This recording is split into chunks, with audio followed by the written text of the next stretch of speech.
Hello, നവീനല്ലേ? ആ അതെ, ആരാ? ഞാൻ അഞ്ജലിയാ, എന്നെ ഒന്നിച്ച് പഠിക്കുന്നത്. ആ ഓക്കെ ഓക്കെ, മനസ്സിലായി മനസ്സിലായി. എനിക്ക് എന്നോട് സീരിയസ് ആയിട്ട് ഒരു കാര്യം പറയാനുണ്ട്. എന്തേ പറ. എങ്ങനെ പറയണ്ടേന്ന് എനിക്കറിയില്ല, എന്നാ നീ എങ്ങനെ എടുക്കുന്നു എനിക്കറിയില്ല. എനിക്ക് എന്നെ പണ്ടേ ഇഷ്ടമാണ്. I love you. ഹലോ ആ ഓക്കെ. Hello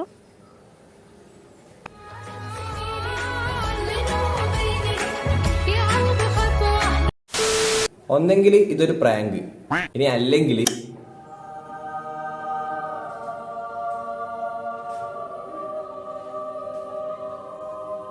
dream. ഡ്രീം ആണോ എന്നറിയാൻ നുള്ളി നോക്കിയാ പോരെ.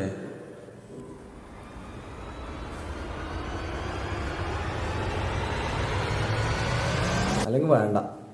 It was a good dream. No, it is a good dream. That it will be.